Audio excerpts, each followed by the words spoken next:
exhaust of 2 engines. And it gets kind of quiet in the airplane when the engines quit.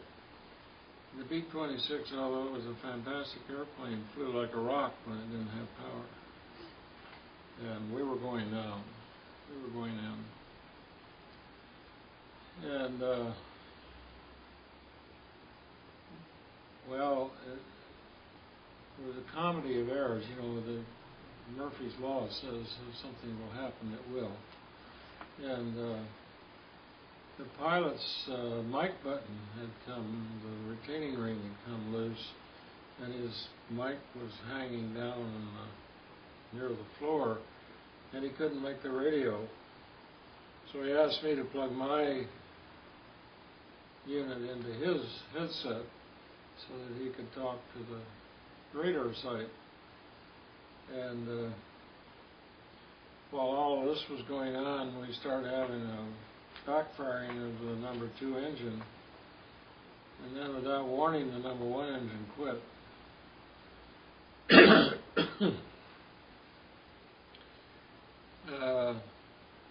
Shortly thereafter, the number 2 engine quit.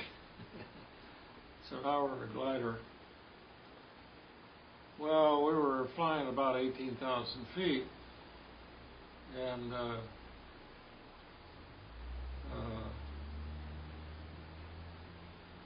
we discussed what we needed to do.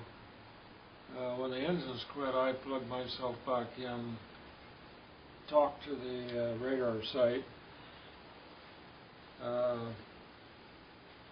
and got them to say we didn't know what was going to happen.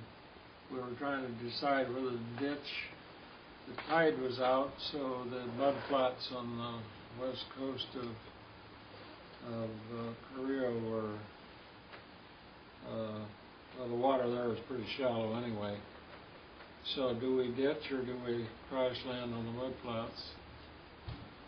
And then the second navigator decided to let us know that he had not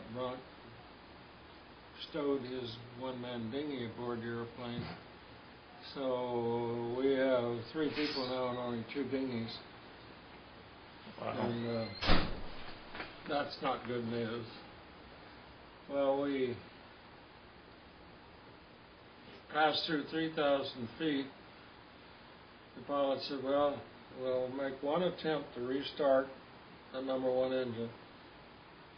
If that doesn't work, we'll have to crash land on the mud flat. And so he tried to restart the engine. The first couple of times he tried it, nothing happened. And then finally it coughed and sputtered a couple of times. We really don't know. We were probably somewhere between 1,000 feet and 500 feet above the flood flat when the engine finally came back in. We were,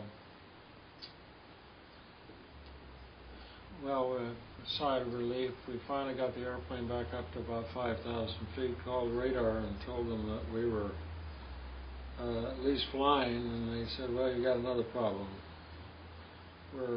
We picked up a flight of night fighters, and they're at your 6 o'clock position and closing. So I asked them to make sure that they gave us, you know, what they thought would keep us out of their sight, and give us radar vectors and what have you for where we should fly. And well, I don't know how many were in the flight, 5 or 6 airplanes, but they never got more than about 6 or 7 miles to us.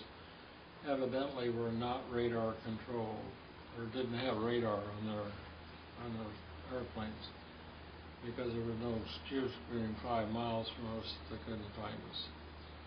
And so they turned around and went back.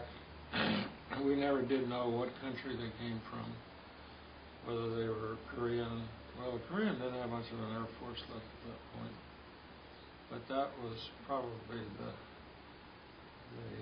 one mission that got your attention more than the rest of them.